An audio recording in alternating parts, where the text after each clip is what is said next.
Bonjour, ici Electron Parole. Tu penses immigrer en France pour étudier? C'est une très bonne chose. Tu as fait tes vœux? C'est très bien. Tu as écrit ton projet professionnel? C'est excellent. Mais au-delà de tout ça, il y a des choses que tu devrais avoir, des prérequis, des indispensables qu'il te faudra pour pouvoir réussir ton parcours. Premièrement, moi je dirais, il faudrait que tu puisses avoir une vision.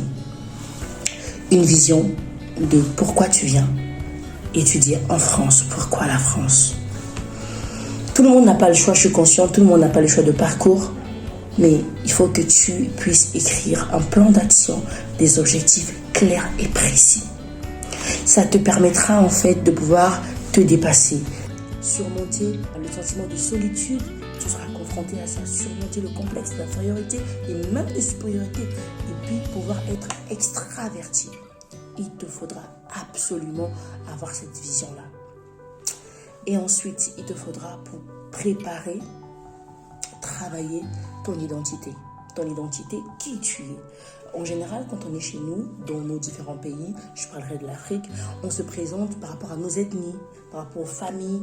Mais quand tu arrives en France par exemple, en général, ton pays c'est très important, mais tu es catégorisé, alors on te place par rapport à tes origines.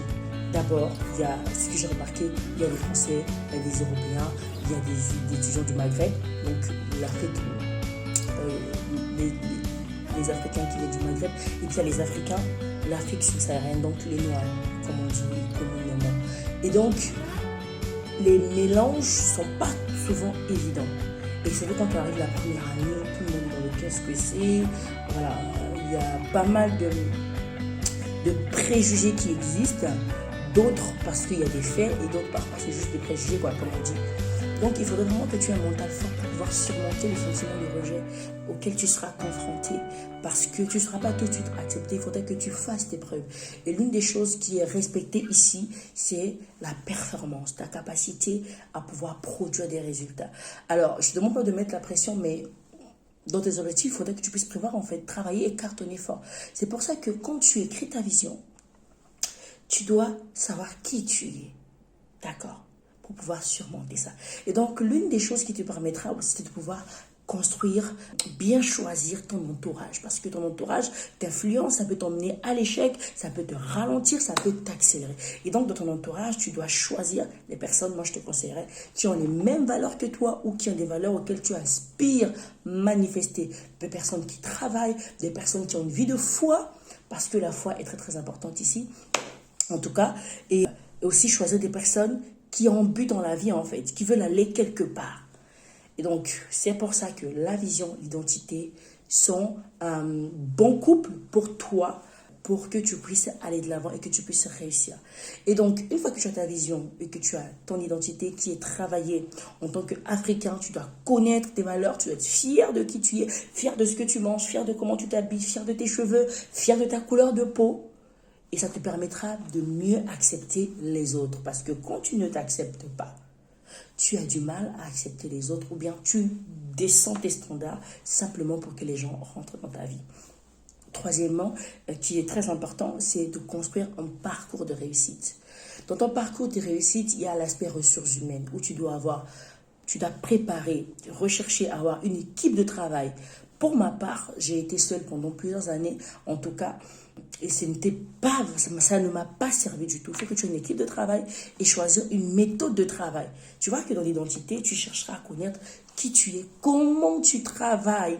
Moi, par exemple, j'étais beaucoup habituée à pouvoir réviser en parlant avec des amis. Et quand tu arrives ici, la solitude fait que la méthodologie est différente et tu te perds.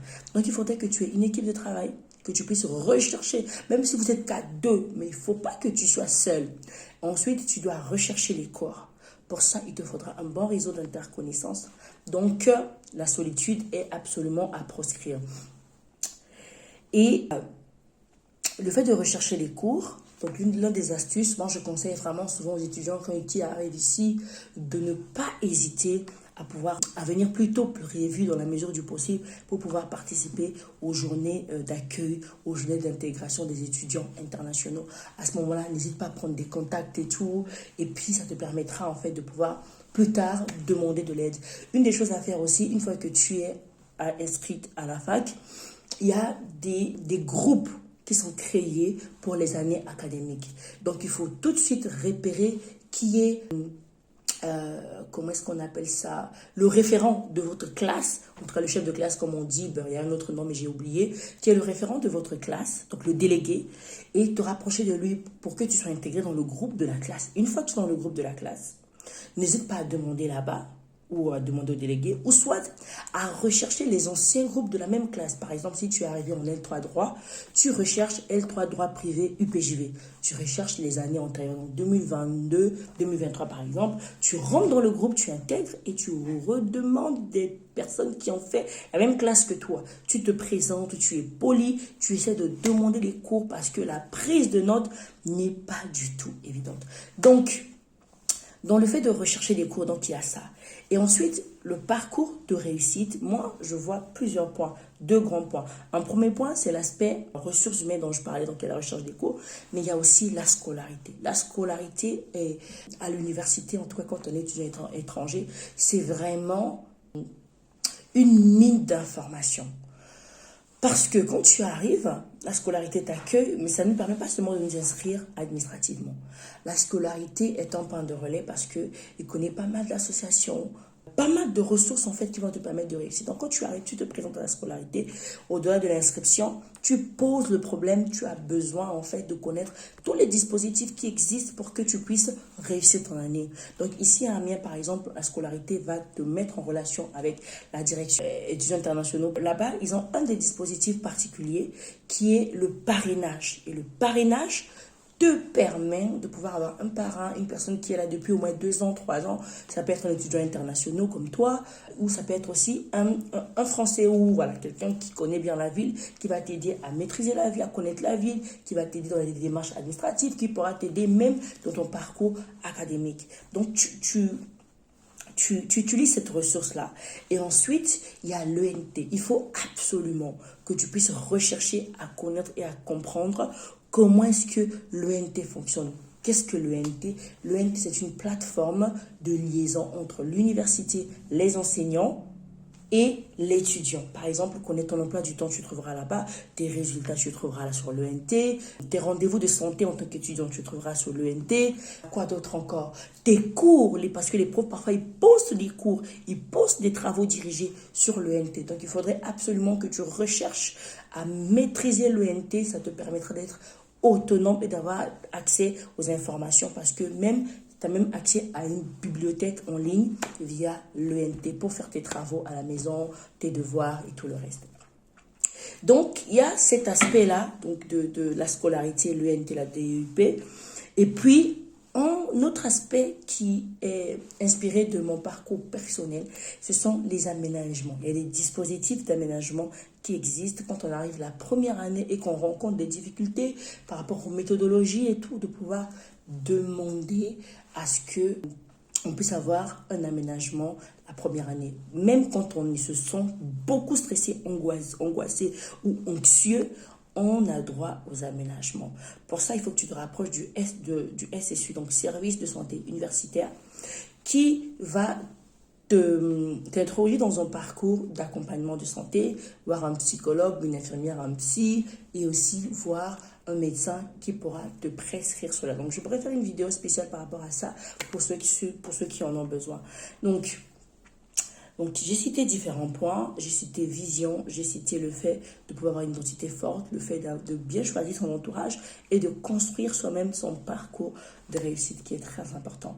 Et donc, l'une des choses que je trouve aussi très importante pour ma part, c'est d'avoir une vie spirituelle.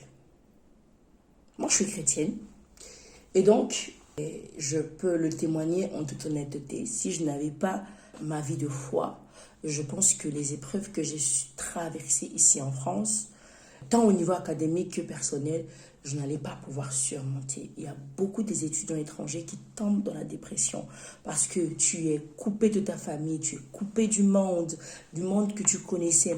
Ici, il n'y a pas forcément beaucoup l'aspect famille et la chaleur de l'Afrique qu'on connaît. On la vit pas ici automatiquement quand tu arrives. Le temps que tu puisses construire ton entourage, ton monde, ton milieu, ça prend du temps en fait. Et donc beaucoup tombent dans la dépression parce que le système à l'école, ça va vite, les cours vont vite, la méthodologie, on ne comprend pas encore, on ne maîtrise pas encore les codes culturels. Tu dis bonjour, on te passe. Et quand tu finis, tu rentres, tu es seul à la maison. Quand on voyage, on vient ici, on a beaucoup le cœur en Afrique, on passe notre temps à regretter, nanana.